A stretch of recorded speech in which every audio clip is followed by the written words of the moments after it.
Today we are joined by Carlos from the Discord community to talk about this past month's book, Verbal Magic by Juan Tamariz. We're going to share what stood out to us both positively and negatively in a real deal discussion. We will share our favorite tricks and ideas from the book. Plus, grab a deck of cards, listeners. We're going to do an interactive trick later in the podcast. If you're feeling lucky, cut and complete.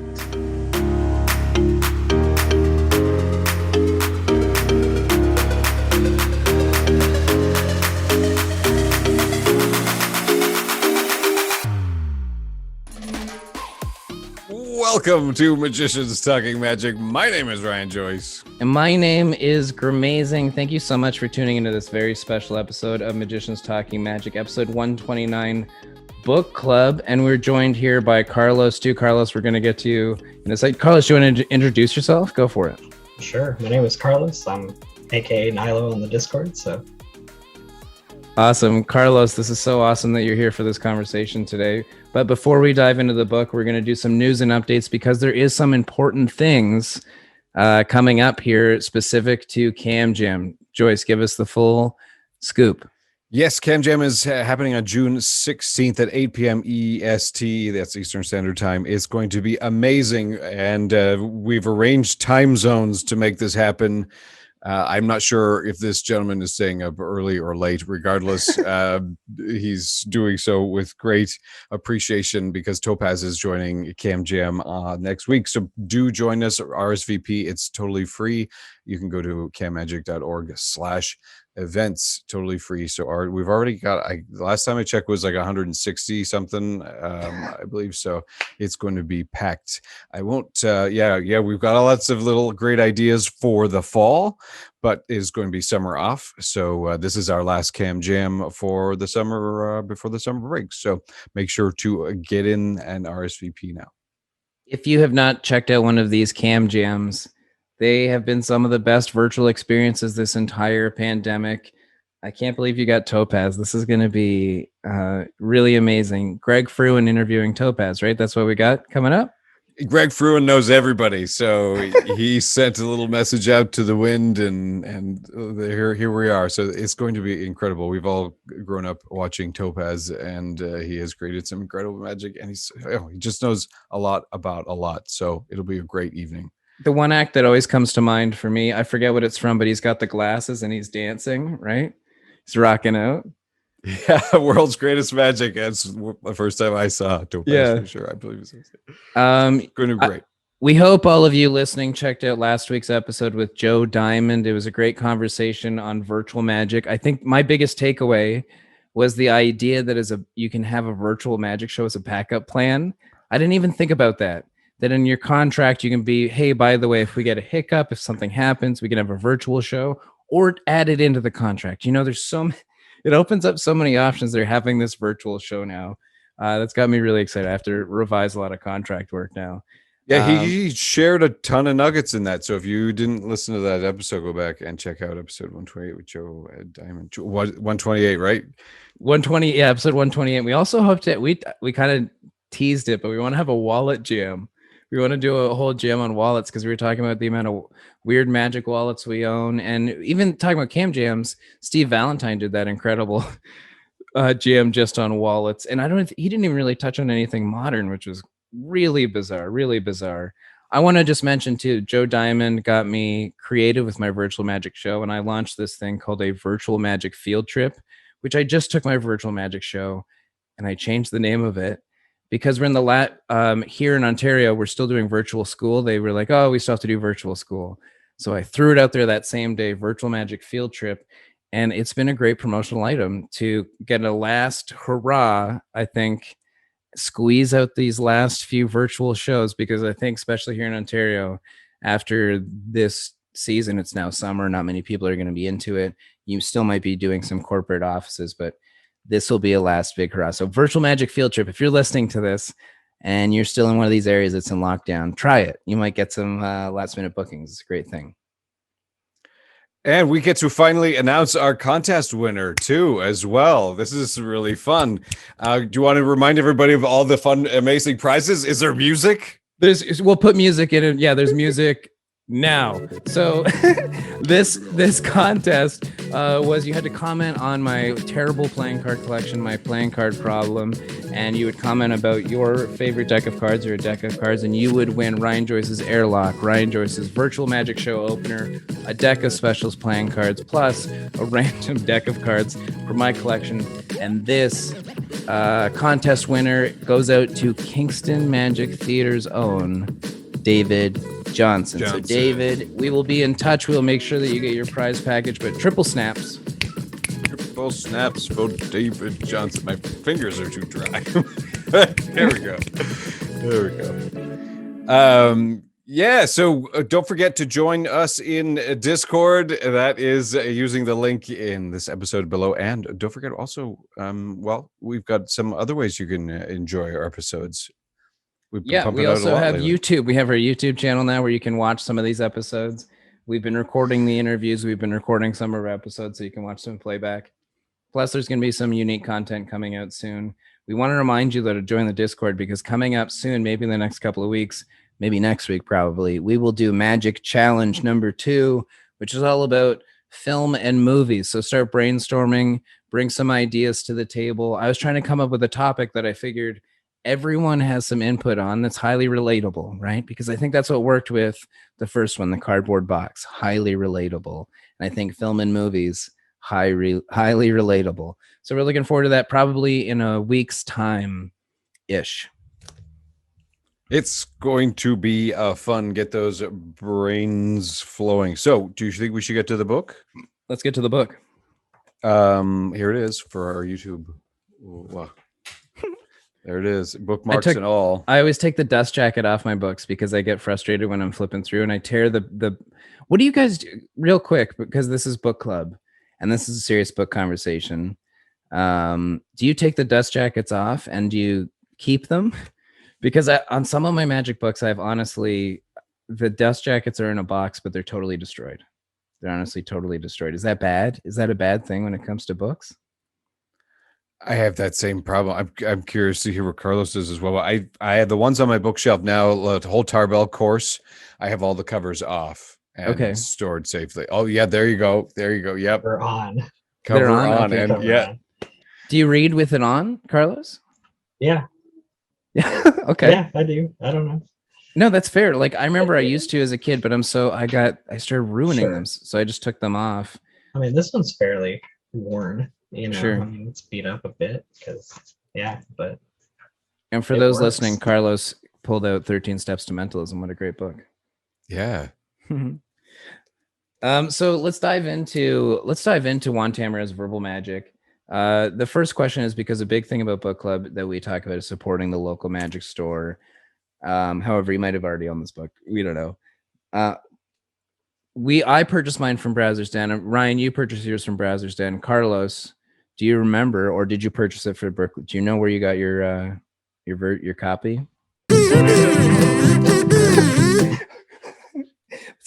That's amazing. Okay. I don't know. I'll put something over top of that in post, but that's hilarious. Yeah. That's so funny. Okay. So let's start the conversation off because the book, first of all, this book is interesting. The introduction talks about these are tricks that Juan performed on the radio or on television between the 70s and the early 90s. And then they were all transcribed by Gemma Navarro, who she also shares her experience. She's not a magician, and she had that experience of running through the house to grab a deck of cards and then following through each magic trick and going through how is this going to work? It seems like total chaos and absolutely puzzled. So it was interesting to see her experience from the book too, and creating all of this. After that, though, we get into the rules, the structure that Juan has established over the years of what makes a really good verbal magic trick. And for them, I think it's a highly detailed list. If I were to create this list, I feel like I would come up with 4 or 5 things. I think the list goes up to about 20 or so, doesn't it? 20 or 25. I think 25 it might be. Oh, 21. 21. Okay, yeah, 21. Double down. So and there's a focus. The biggest focus is on using your voice as an instrument and being clear with your speech, being slightly confusing with your directions, There's a focus on adding red herrings in, the idea of not repeating patterns or things, which is a confusing thing as we get into the review of the book.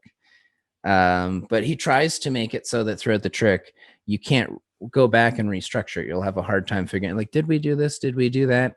And the perfect example of that is four aces. I don't know if everyone's familiar with the four aces trick.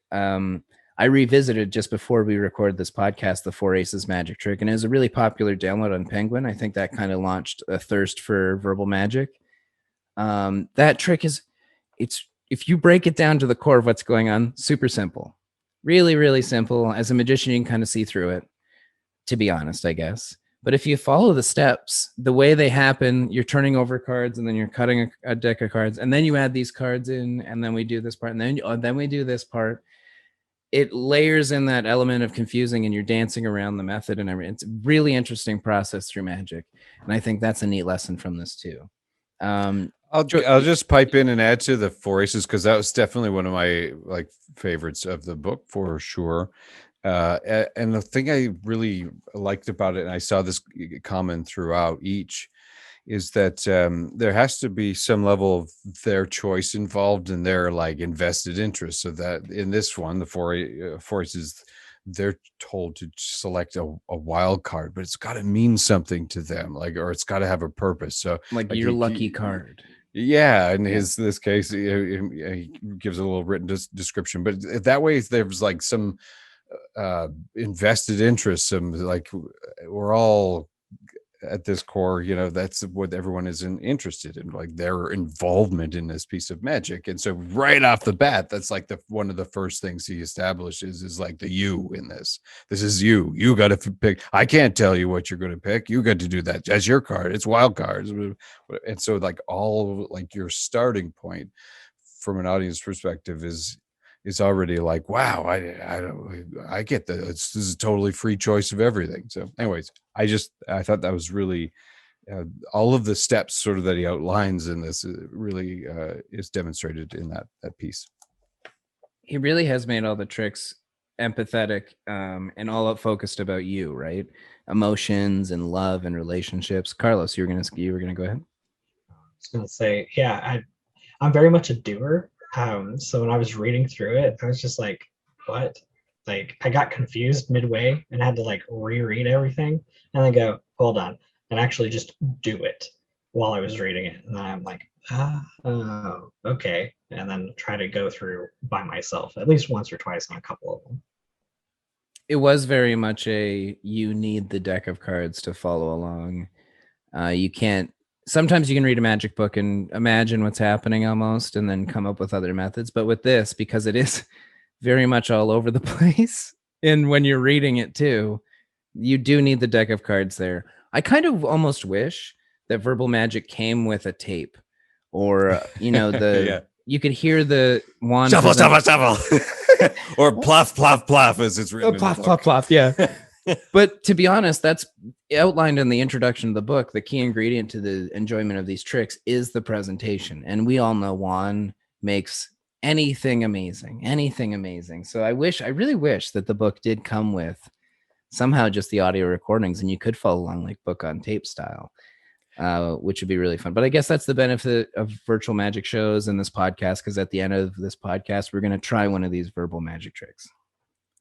And there's references that a couple places this material is old as well. Is it 2003 or something? Is that what I remember? There's something in her intro is referencing about how I don't know. It felt it was many years had passed, and then they sort of revised it. So it definitely a lot of time. And there's a couple references I will just say as a little asterisk, a couple references in the book where I was like, oh yeah, you could definitely tell that was very dated. You couldn't say or do that now.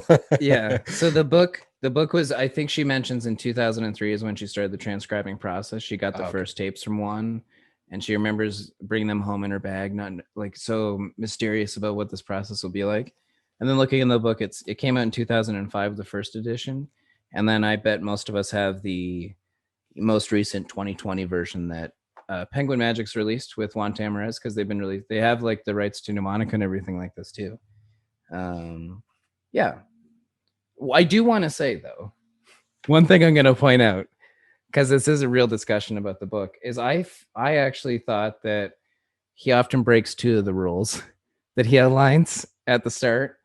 One being the premises are interesting and captivating.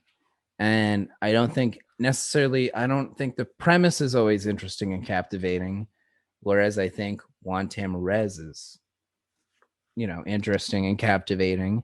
Also, context. If you had a group of magicians around a table with a pack of cards, of course, this would be interesting and captivating as well. So there's that too. And then also the procedure is amusing, even to those not participating. Again, when you read the book, maybe not so much. However, if Juan was there, if we had the recording, then absolutely the procedure would be amusing because it's Juan Tamariz. I'll agree. Yeah, he's and- magnetic. Right. Oh, sorry.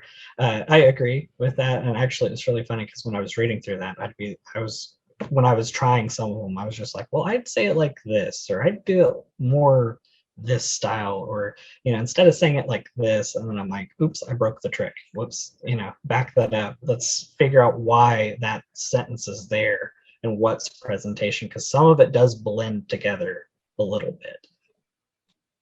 One thing that he actually outlines in the early, I think it's the introduction of the book, is that this magic is often seen to be seen as easy. And he points out this is actually some of the most challenging magic. And I think it's for that reason, because no one here can present, we're not going to present it like Juan Tamariz. We have to figure out our own style and script on this. And he's basically just given this the structure of how these tricks can work, making a pharaoh shuffle happen in someone's hands without them knowing it. Using a face-up card as a key card, which is an interesting premise throughout the book. And we give away everything. But I think one of the most valuable things in the book is the appendix at the back, which gives you the framework and the structure that you could develop your own verbal magic tricks. And it kind of basically goes, it's the core of the book. It's the core of everything in the book. I almost wish I started there, reading the appendix, understanding the methods, the concepts of what I was going to get into, because I feel like we probably share the same sentiment, all of us. If you read the book straight through, you start to go crazy with all the cut and completes.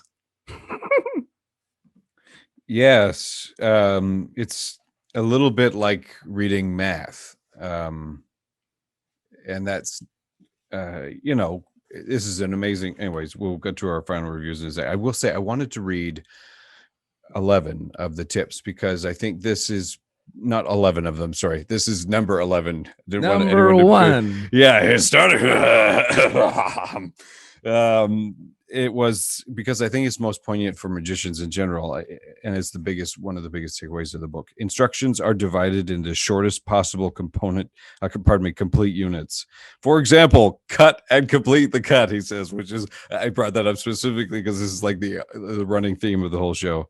But just this idea that we being able to use fewer words to communicate. A lot of effort has been put into his script to cut all of the words and fluff and complete it.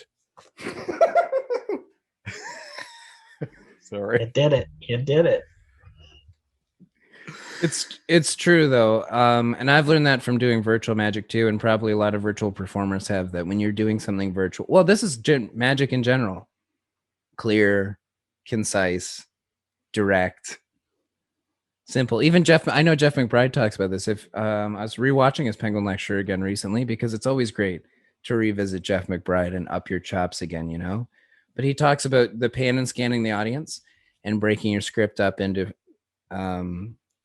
chunks, and you look at someone in the back and then in the front and then in the back and the front as you're kind of saying each line. So each line is spoken to someone, which is, I feel like that's kind of the way that I've always tried to do it. But that's a great reminder too, to just be conscious of it as well. But yeah, that's a key thing with this verbal stuff is clear and concise. Yeah. And I think like there's a lot of, there's a really great resource for one effect, right? Ultimately, that's what this book is. It's a resource of one effect, because you would never do like he did on air. Well, maybe you listening have a radio show and you're about to embark on magic, but most likely if you were to ever run into a scenario, you'd be position of doing one or two or maybe three, kind of a thing. So this is a real great resource. Is it a total easy thing to read? It's not the most easy piece of magic to read for sure, but a great resource.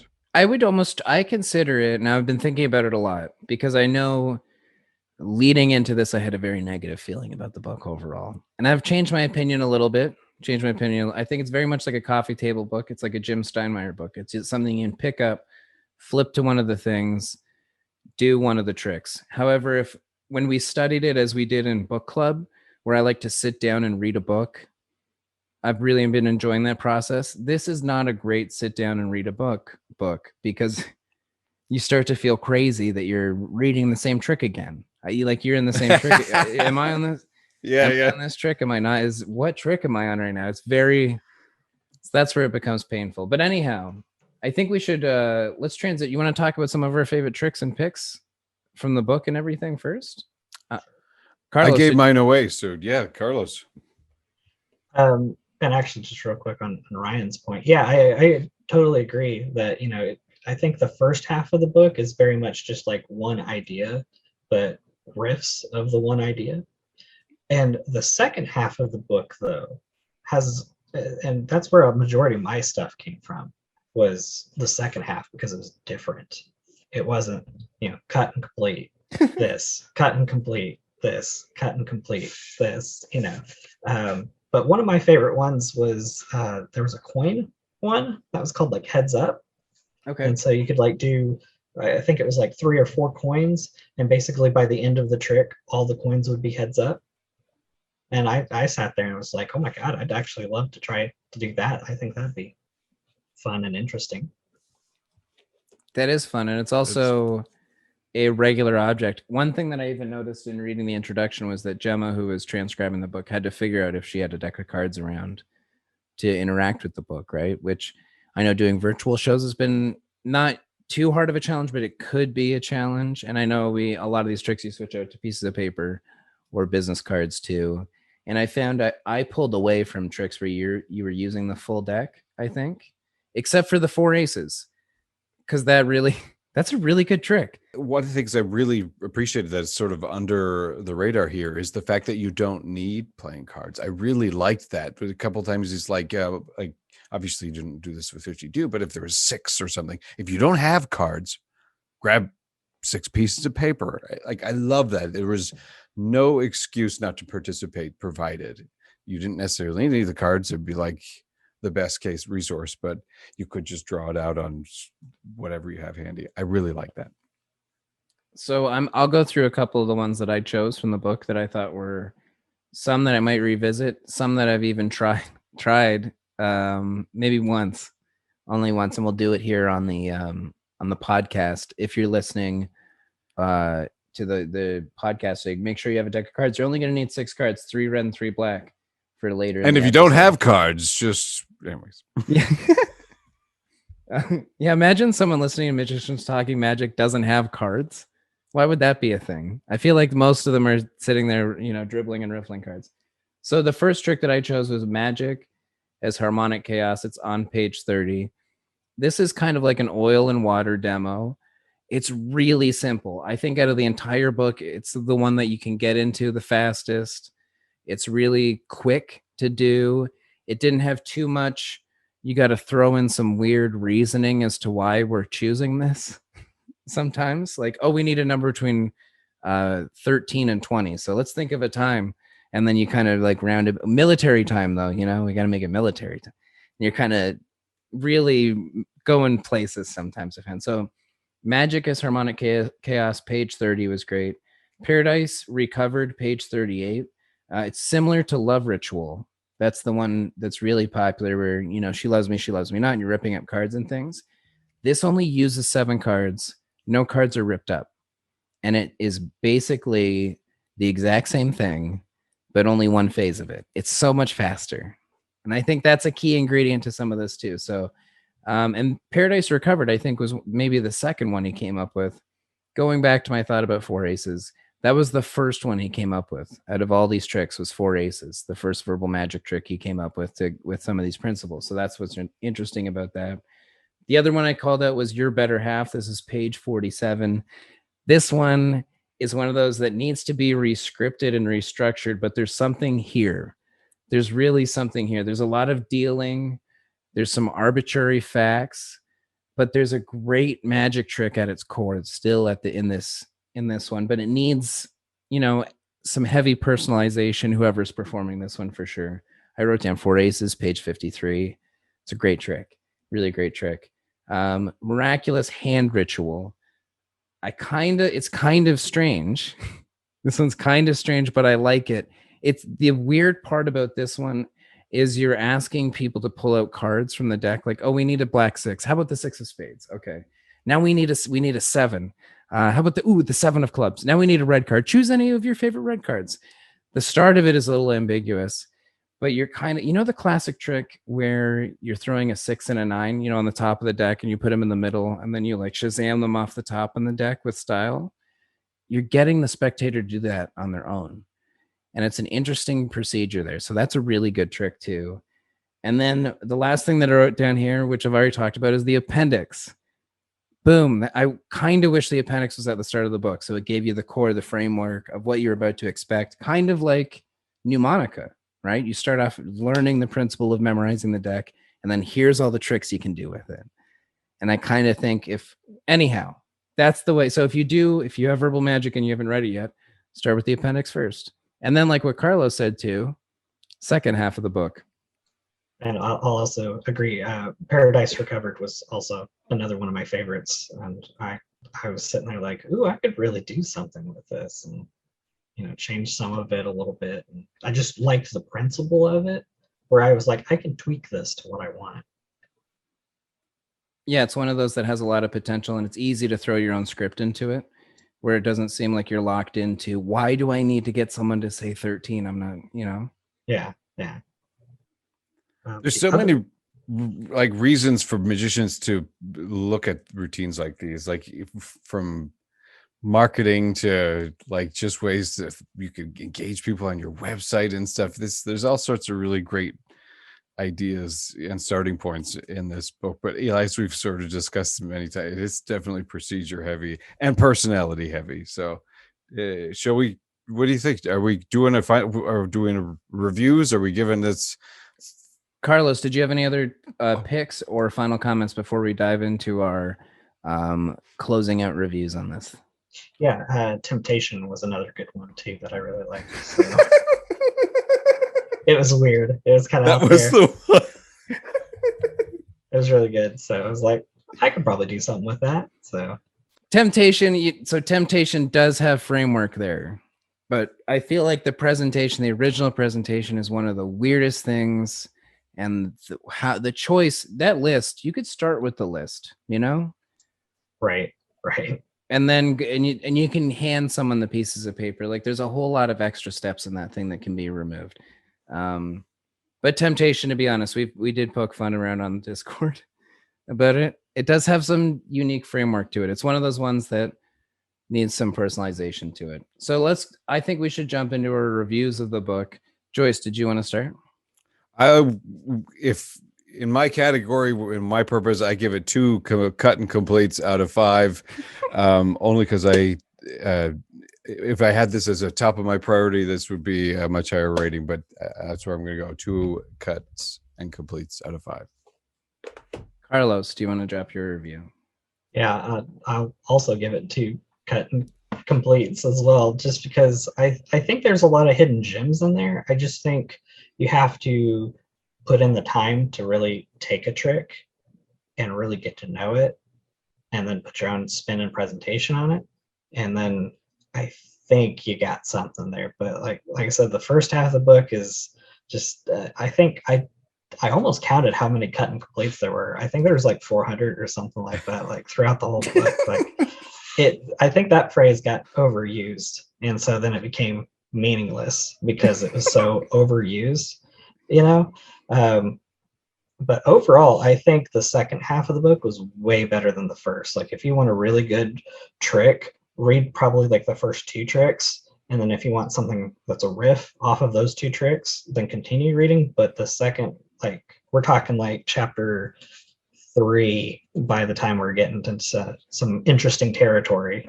Yeah, I So, think the chapter is like magic with paper or something, right? Or yeah. yeah. I would kind of totally agree with both of your reviews. However, I'm going to give it 2 cut and completes plus add a cut. So I'm going to give it 2.5 out of 5. Because after revisiting it today before book club, I started to appreciate it a little more when I revisited the introduction and I understood the work and the passion that went into this and the uniqueness of the book. It is really a unique book. You know, it does study just one magic trick and it's very specific to this one scenario. However, for me, doing virtual magic, I have gotten some things out of this. I think there are 2 tricks that I'll actually perform in a virtual magic show, possibly on TV or possibly on radio. So there is some potential from this. Would I recommend someone getting it? Not necessarily, maybe not. However, if you're really interested in doing this verbal magic, then check it out for sure. I would personally recommend a Jim Steinmeier book. I think the Impossibilities. I think you're getting because in one of them you're getting a less tricks, but more more variety out of all the tricks, I guess. In just one of those Impossibilities. I thought you were going to say viscosity, which would also be a good word because they're so condensed. They're just, yeah. Anyways. Do you want to try a trick, though? I've been promising this whole episode. We should try an interactive trick, right? Let's do it. Okay. So everyone, if you're listening, you've hopefully grabbed a pack of cards. Carlos and Joyce, grab some cards. All we need are 6 cards, 3 red and 3 black. This is so easy. It doesn't matter what they are. You can choose them. If you want to do like face cards for one of the groups and spot cards, or all spot cards, traditional oil and water, it's your choice. Doesn't matter. And then to start off, we're going to mix them up so they're alternating. Okay. The idea is we're going to together create a whole bunch of chaos, but then we're going to solve that chaos with magic. Okay. So here we go. We got our cards. I'll show this to our viewing audience. We got them mixed up: red, black, red, black, red, black, red, black. We will take that packet face up in our left hand and we're going to place it under the table or below us so we can't see it. So really it looks like we're all doing weird stuff here on Zoom. Sorry, did you say face up under the table? Face up under the table, Okay. yeah. Now, if you have enjoyed this podcast episode, just give it a quick cut and complete. Okay. Now, what I want you to do is take the top card. You're going to turn that over so it's now face down. And then take the top 2 cards, turn those over together. So you're flipping them both over, creating a little bit of a mess. Take the top 3 cards, turn them over. So you're making a little bit of a mess. This is the weirdest thing on Zoom because it all looks like we're peeing and looking at each other. And I'll look away, I promise. And then take 4 cards. 4 cards. So that's all the cards but the bottom 2 and flip them over. And then you're going to take 5, everything but the bottom one, and flip them over. Now take your packet, flip the packet over, flip it over again. And again, if you want, you can flip it over. Get disoriented. We have a huge mess down there. Down below. Yuck. Okay, what I want you to do, take 3 of the cards, flip them over, turn them over. 3 where? 3 off the top, turn them over. Yep. Okay, sorry. Okay, that's fine. Now, if you have enjoyed this process, this magic trick, take 3 of the cards and move them to the bottom. But you don't have to. This is your choice. If you want to, the top 2 cards, you can reverse them. So switch their spaces right now, the top 2 cards or the top 2 bottom. It's your choice if you want to. I didn't do either. Okay, so down there we have complete chaos. We've been flipping the cards in our own ways. We've cut some of the cards if we wanted to. What I want you to do now is just give it a little tap, little magical tap, and then bring the cards to the surface. I hope I did it right. And spread them out. Everything should be face Wizards. up. Everything should be separated. And hopefully magic worked and cured all that chaos. Wizards.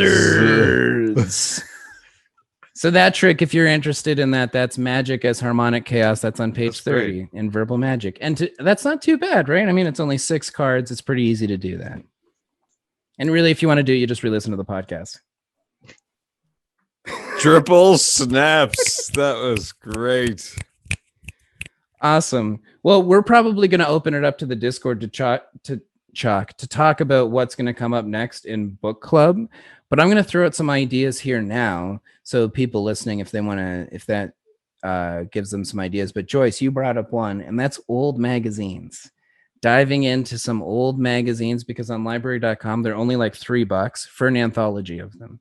And how cool would it be to travel back in time to the 40s, 50s, 60s, 70s, 80s in the magic world and see what's going on? Another idea that I had was the Carl Fulves books. They're so cheap, and there's a lot of hidden material just in those Carl Fulves books. It's unbelievable. And a lot of us already have maybe 1 or 2 or 5 of them on our shelves. The last one that I'm going to suggest is Brent Braun's new book, Plots, Ploys, and Other Cons. I already own it and I've read it once. The only reason I brought it up is because after reading Verbal Magic, I want to read something great. And his book was an amazing read. So even if we don't cover it in book club coming up soon, I highly suggest this book as a magician. There's some great magic effects in there, but also he takes you on a magical journey through the book as well. It's so good. It's so stupid good. And then he has you cut and complete. And then cut and complete. This sounds like a good list. So if you want to add to the list of ideas for the next book club, you can do that in Discord by joining in the link in the episode description below. That sounds amazing. I like the idea of the Carl Fulves book. I've only got a handful of them. So all of the above, add your ideas to the list. Well, what do you think? Should we wrap this episode up? I think we should wrap it up. Carlos, thanks so much for being here on the podcast this week. Thank you. Triple snaps and triple snaps for your performance. Thank you so much. You're amazing. Well, we hope you enjoyed this episode of Magicians Talking Magic. If you didn't, cut and complete. We'll see you on the next one. My name is Ryan Joyce. My name is Cut and Complete. We overdid the cut and complete. Cut and complete. Meow.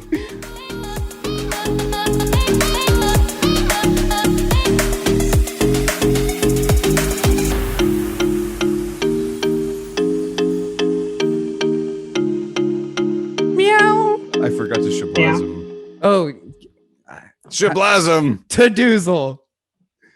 Meow. Yeah. We'll edit. That'll clean up in post. Yeah. Yeah, cool. Carlos, are you cool if we make this into video? Oh, of course. Sweet.